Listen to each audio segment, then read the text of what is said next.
안녕하세요. 4월 9일 금요일 아침입니다. 말씀과 함께 새롭게 여는 소망의 아침을 시작하겠습니다. 앤드류 톰슨은 참 믿음은 주님이 스스로를 낮추셔서 우리와 함께 해주심에 진실하게 감사하고 안심하는 것이다라고 이야기합니다. 요한복음 6장 16절로 21절까지 말씀을 본문으로 하여 무리를 걷는 자연의 창조자 예수님이라고 하는 주제로 함께 은혜를 나누기를 원합니다.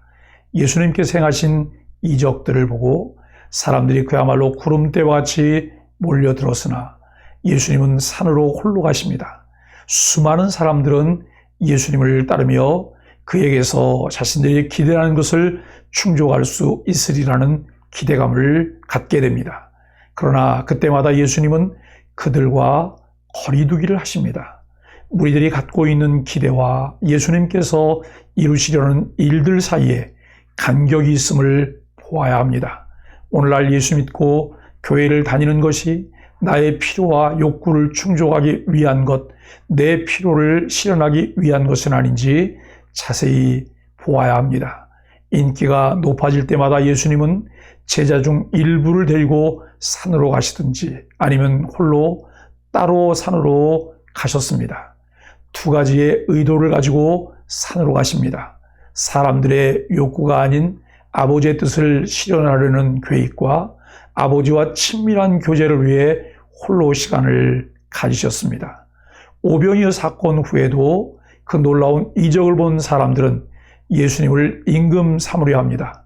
이때도 그 사람들과 거리두기를 하시며 홀로 산으로 가십니다. 날이 저물어 제자들이 배를 타고 바다 건너 가버나움으로 가는데 큰 바람에 파도가 일어납니다. 그들은 바다 위로 걸어 배 가까이 오심을 보고 두려워합니다. 예수님이 제자들에게 두려워하지 말라 하시니 그들이 기뻐 예수님을 배로 영접하였습니다. 배는 그들이 가려던 목적지에 도착합니다. 예수님은 기적을 통해 문제를 해결하시고 표적을 일으키시는 창조사역을 이어나가십니다. 남자 성인만 헤아려도 5,000명을 오병이어로 먹이신 표적 이후 무리는 예수님을 이스라엘 왕으로 삼으려 했습니다.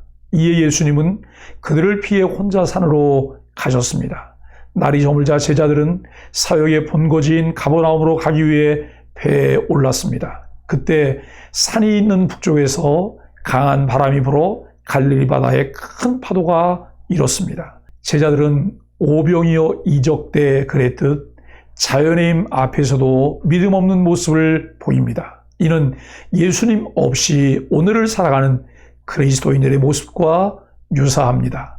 문제 앞에서 성도는 두려워하기보다 예수님이 내 삶에 오셔서 창조사역을 행하시도록 초청하는 믿음을 가져야 합니다. 큰 파도가 일어 제자들이 두려워할 때 예수님은 어디에 계셨나요? 내 힘으로 해결할 수 없는 문제를 만날 때 나는 어떻게 반응하나요? 우리들이 가끔 부르는 찬송이 있습니다. 주의 곁에 있을 때 마음이 든든하오니 주여 내가 살 동안 인도하여 주소서. 피난처인 예수여 세상 물결 험할 때 크신 은혜 베푸사 나를 숨겨주소서. 주여 주여 나를 인도하소서. 빠른 세상 살 동안 주여 인도하소서. 예수님은 온 세상과 자연보다 더 크신 하나님입니다.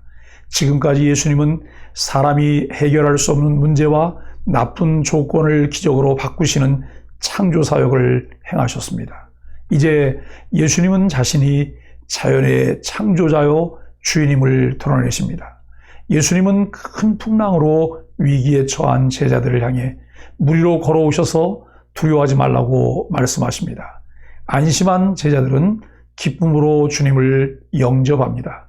사람이 무리를 걷는 것은 자연 상태에서는 불가능한 일입니다. 그러나 천지를 창조하신 예수님은 자연보다 더 크신 분이며 바다와 파도의 주인이십니다.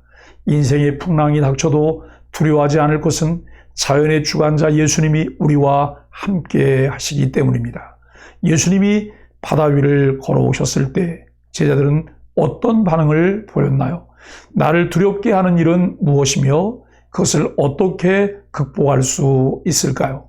예수 그리스도를 주로 믿고 고백하며 하나님의 나라 백성으로 살아갈 때 우리는 여전히 이 땅에 속한 시민으로 세상 속에서 온갖 일을 겪으며 살아갑니다. 그러나 우리가 하나님의 나라 백성이기 때문에 세상에서 만나는 크고 작은 일들 속에서 비그리스도인들과 삶의 방식이 어떻게 다를 수 있을까요? 밀려오는 세상의 파도 앞에 두려워할 수밖에 없지만 그리스도인이기에 위기 상황에서 안 그런 척하며 살면 위기를 넘길 수 있을까요? 제자들이 직면한 그 문제는 예수님께서 그들에게 찾아오심으로 해결하며 목적지의 편안함으로 도착할 수 있었습니다. 구약성경 다윗은 사망의 음침한 골짜기로 다닐지라도 해를 두려워하지 않을 수 있는 비결을 배웠습니다. 여호와 하나님이 그의 목자이기 때문에 부족함이 없다는 고백을 할 뿐 아니라 주의 지팡이와 막대기가 나를 안위하신다고 말합니다. 그는 그의 사는 날 동안 여호와 하나님을 자신의 주인으로 목자로 삼았더니 늘 함께 하셨다고 고백합니다. 사랑하는 소망의 가족 여러분, 우리에게 예수님은 어떤 분이신가요? 나와 하나님은 어떤 관계에 있나요? 그분을 알며 신뢰하게 되므로 내 삶에 찾아온 변화가 무엇인가요? 아무 생각 없이 신앙생활 한다면 우리의 신앙생활에 역동적인 것을 기대할 수 없을 것입니다. 그러나 깊이 생각하고 묵상할 때 우리 삶에 일어나는 크고 작은 변화를 감지하게 되고 더 깊어지는 신앙과 삶의 변화로 인하여 범사에 감사할 수 있으며 예수 그리스도를 닮아갈 수 있게 됩니다. 우리가 구주로 믿고 고백하는 예수님께서 하나님의 아들 그리스도이시며 새 창조자이십니다. 그렇기 때문에 기대감을 갖고 하루하루 하나님을 더 알아가며 깊은 교제와 기쁨이 충만한 삶이 이루어지게 되기를 예수 그리스도의 이름으로 간절히 축복합니다. 함께 기도하겠습니다. 온 세상과 만물을 통치하시는 주님, 제 삶 가운데 어둠이 깊어지고 파도가 거세져도 내니 두려워하지 말라 하시며 다가오시는 주님의 음성을 인하여 안심합니다. 주님, 제 인생의 배 안으로 영접하오니 영원한 소망의 땅에 이르기까지 흔들림 없이 배를 저어가게 하옵소서. 매 순간 주의 곁에 있을 때 마음이 든든함을 깨달으며 주께만 붙어있게 하시고 사는 날 동안 인도하여 주옵소서. 예수님의 이름으로 간절히 기도합니다. 아멘.